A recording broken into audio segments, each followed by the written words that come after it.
दिल्ली के बाहरी उत्तरी जिले में शाहबाद डेयरी के अंदर बलात्कार के आरोपी ने पुलिस पर फायरिंग की, जिसके बाद पुलिस की जवाबी कार्रवाई में आरोपी के पांव में गोली लग गई। दरअसल आरोपी ने 5 साल की मासूम बच्ची के साथ रेप की घटना को अंजाम दिया था और पुलिस उसी रेप के आरोपी को पकड़ने गई तो उस आरोपी ने पुलिस पर फायरिंग कर दी। वहीं आरोपी ने भी पुलिस पर 2 राउंड फायरिंग की। पुलिस ने जवाबी फायरिंग की, जिसमें एक गोली आरोपी के पांव में लग गई। आरोपी मोहम्मद अख्तर बंगाली झुग्गी शाहबाद दौलतपुर का रहने वाला है। उसकी उम्र 28 साल की है। फिलहाल पुलिस ने उसे पकड़ लिया है। इसके पास से एक पिस्टल, 2 मोबाइल फोन और 2 खाली कारतूस बरामद की गई। मुजरिम की तलाश बड़े ही जोरों शोरों के साथ में चालू कर दी गई। अंततः यह मालूम हुआ कि मोहम्मद अख्तर नाम के व्यक्ति ने, जो उसी एरिया का रहने वाला है, उम्र 28 साल है, 2 शादी कर चुका है, वो उसमें इन्वॉल्व था और अपने पास में एक इलीगल असला भी रखता है। फर्दर कार्रवाई के दौरान जब इसे इंटरसेप्ट किया गया एक गुप्त सूचना के आधार पे, तो इसने पुलिस पार्टी पे फायरिंग करी, 2 राउंड फायर किए।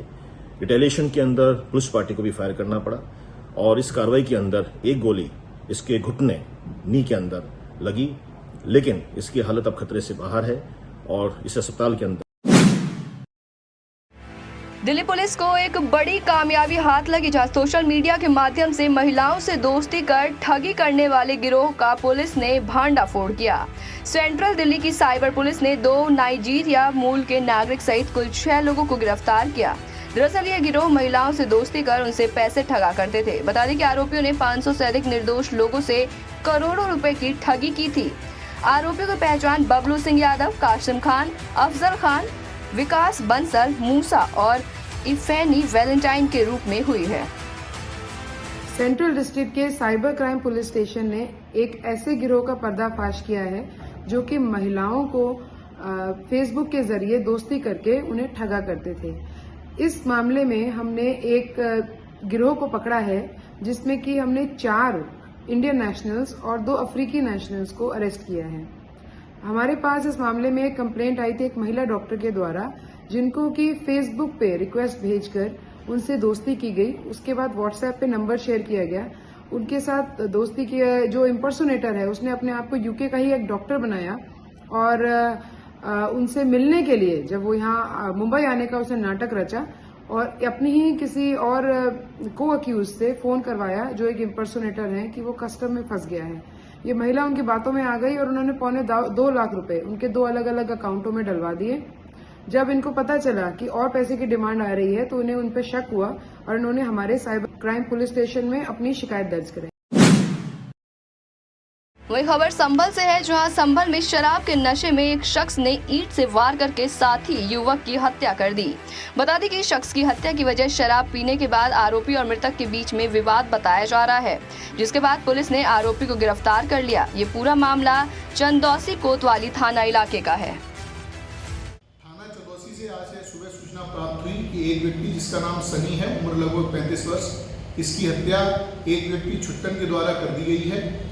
इन दोनों के बीच में शराब पीने के पश्चात आपस में किसी बात को लेकर विवाद हुआ और मौके से ही जो अभियुक्त है उसको गिरफ्तार किया गया है। विधिक कार्रवाई प्रचलित है। शव को पोस्टमार्टम के लिए भेज दिया गया है। मौके पर शांति व्यवस्था की कोई समस्या नहीं। वहीं संभल में 2 पक्षों के बीच जमकर पथराव और फायरिंग हुई, जिसमें 5 लोग घायल हो गए। ये मामला सपा और बसपा के समर्थकों के बीच का बताया जा रहा है। वहीं फायरिंग और पथराव का वीडियो सोशल मीडिया पर वायरल हो रहा है। इस वारदात से पूरा गांव दहला हुआ है। फिलहाल पुलिस मामले की जांच में जुटी है। पुलिस ने मामले का केस दर्ज कर 9 लोगों को हिरासत में ले लिया। ये पूरा मामला कैला देवी थाने के गाँव मूसापुर का है। ग्राम मूसापुर, थाना कैला देवी के अंतर्गत आज सुबह सूचना मिली कि 2 पक्षों में आपस में रोटी बेचने के नाम पर संघर्ष हो गया है। इसमें बाद में पुलिस के द्वारा पहुंचकर तहकीकात की गई तो मौके पर पथराव व फायरिंग का भी सूचना मिली है। इसमें पुलिस की तरफ से दोनों पक्षों के ऊपर 307 आर्म्स एक्ट और 7 CLA एक्ट के अंतर्गत मुकदमा दायर किया गया है। कुल 9 लोग पुलिस की हिरासत में हैं। दोनों पक्ष मुस्लिम समुदाय से संबंध रखते हैं, आपस में रिश्तेदारी है और दोनों में यह ज्ञात हुआ कि सुबह रोटी बनाने को लेकर आपस में झगड़ा हुआ था। अभी गांव में पूर्णतः शांति है। होली के मौके पर दिल्ली में एक बार फिर से एक शख्स ने हुड़दंग मचाया। दिल्ली के प्रेम नगर थाना इलाके में एक शख्स ने जमकर उत्पात मचाया। वहीं शख्स ने पत्थरबाजी कर 3 से 4 लोगों को घायल कर दिया। इस बीच शख्स ने धारदार हथियार से भी हमला किया। इस धारदार हथियार से एक युवक भी घायल हो गया। घायलों में प्रेम नगर थाने को सूचना दी। सूचना के बाद पुलिस हरकत में आई और मामले की जाँच में जुटी। पत्थर चला के मार दूंगा, कहीं भी मिलेगा तो जान मार दूंगा। डर हो गया भाई हम लोग को। गेट पे पत्थर चला रहा है, इनके गेट पे पत्थर भाई आदमी लोग ड्यूटी करते हैं, हम लोग ड्यूटी चला रहा है। क्या नाम पता है उसका? फिरोज नाम है, फिरोज। अच्छा, अपना दिखाइए ना। लगेगा। अच्छा, दिखाइए। गुंडागर्दी करते रहता है, मतलब उसका हमेशा की आदत है। तो मैंने जो यहाँ का जो सिस्टम देखा है अभी कि भाई एक कोई फिरोज नाम का कोई है यहाँ पर जो आए दिन यहाँ पर आतंक फैलाता है, और मैंने देखा उसके हाथ में कुछ धारदार कुछ हथियार भी था, और जिससे मतलब वो सब पे वार कर रहा था। जो सुनने को जो अपने को जो भी आया है कि ये सभी लोग बिहार के मतलब निवासी हैं, और लोकगीत इस प्रकार से ढोल मंजीरे के साथ ये लोग भजन कर रहे थे। और सुनने में आया कि भाई वो रुकवाने का प्रयास कर रहा था कि आप यहाँ शोर शराबा ना करो, इस भजन को बंद करो। और उस फिरोज ने जब इन लोगों ने जब बंद नहीं किया तो उसने पहले पत्थरों से पहले बरसात किया, पत्थर मारा है। सुनने में आया कि 4-5 लोग भी थे, और जब इन लोगों ने जब बंद नहीं किया उस भजन को, उसके बाद फिर उसने चाकू था या क्या था, उसी धारदार हथियार से जो कुणाल है उस पर हमला बोला। जनपद संभल में होली की चौपाई के दौरान किसी शरारती तत्व ने मस्जिद में रंग फेंक दिया, जिसके बाद दूसरे समुदाय के लोगों ने पथराव किया।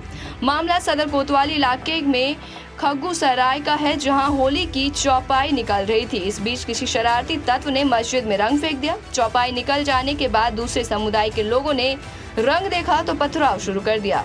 संवेदनशील इलाके में बवाल की सूचना पर आनन फानन में पुलिस और CIAAF पहुंची। पूरा इलाका छावनी में तब्दील हो गया है। मौके पर भारी तादाद में फोर्स अब भी तैनात। थाना कोतवाली संभल के अंतर्गत खग्गूसराय नामक स्थान पर आज दोपहर होली के जुलूस के दौरान किसी अराजक तत्व के द्वारा एक मस्जिद पर रंग फेंकने की घटना प्रकाश में आई। रंग फेंकने के पश्चात दूसरे संप्रदाय के व्यक्तियों के द्वारा जुलूस निकलने के बाद कुछ उपस्थित लोगों के ऊपर पथराव की घटना भी सामने आई है। इसके बाद जुलूस सकुशल संपन्न हुआ। जुलूस के संपन्न होने के बाद यह जानकारी प्राप्त हुई कि मौके पर काफी भीड़ इकट्ठा है। पुलिस के द्वारा दोनों पक्षों को समझा बुझाकर शांत कराया गया। ब्लॉक चौमुहा क्षेत्र के ग्राम पंचायत भोगांव के मौजा बसई खुर्द बांगर में बाबूलाल पुत्र चरण सिंह ने जींस पर करीब 3 बीघा खेत लेकर उसके सरसों की फसल उगाई थी। फसल पकने के बाद बाबूलाल ने अपनी फसल काटकर उसे निकलवाने के लिए इकट्ठा कर एक जगह पर रख दिया था। शुक्रवार की शाम तकरीबन 8 बजे खेतों की तरफ से आग की लपटों को उठता देख ग्रामीणों ने खेत की तरफ दौड़ना शुरू कर दिया। खेत में आग लगने की जानकारी होने पर बाबूलाल भी अपने खेत पर पहुंच गया। जब तक ग्रामीण घटनास्थल पर पहुंचे तब तक पूरी सरसों की फसल जलकर खाक हो चुकी थी। बाबूलाल का कहना है कि उसका पूरा परिवार इस फसल के भरोसे ही था, लेकिन वो भी अब जलकर खाक हो गई है। अब वो अपने परिवार का किस तरह से पालन पोषण करेगा। आग लगने की सूचना पर पुलिस मौके पर पहुंच गई और बाबूलाल ने अज्ञात लोगों के खिलाफ पुलिस चौकी में तहरीर देकर कार्रवाई की मांग की। भैया मैं सरसों आँच लगे 5.5 बीघे सरसों की आँच है। हम रात को सबरी आँच लगाई, लकड़ी लगी आँच लगाई सबरी। अब बताओ क्या करें, हमें कौन आँच लगाई। हम शाहजहांपुर में 18 मार्च को थाना बंडा क्षेत्र में 2 मोटरसाइकिलों की भिड़ंत हो गई, जिसमें 4 लोगों की मौत हो गई जबकि एक व्यक्ति घायल हो गया। फिलहाल पुलिस ने शवों को कब्जे में लेकर पोस्टमार्टम के लिए भेज दिया है। घटना थाना बंडा के पूरनपुर रोड की है। बताया जा रहा है कि बाइक सवार नशे में धुत थे और नशे की हालत में बाइकें अनियंत्रित हो गई, जिससे बाइकों के आपस में जबरदस्त भिड़ंत होने से 4 लोगों की मौके पर ही मौत हो गई। सबसे पहले थाना बंडा की गाड़ी से 2 लोग आए थे, जिसमें से एक जो है इंजर्ड था, उसको प्राथमिक उपचार के बाद में जिला अस्पताल रेफर कर दिया गया और एक मृत अवस्था में आया। उसके बाद एम्बुलेंस 102 से 3 व्यक्ति मृत अवस्था में ही प्राथमिक स्वास्थ्य केंद्र बंडा पहुंचाए गए। मतलब टोटल 5 लोग आए थे, उसमें से 4 मृत घोषित किए गए हैं और एक को जिला अस्पताल रेफर किए गए हैं। अब आप अपने पसंदीदा चैनल राजपूत टीवी को देख सकते हैं पसंदीदा OTT प्लेटफॉर्म पर।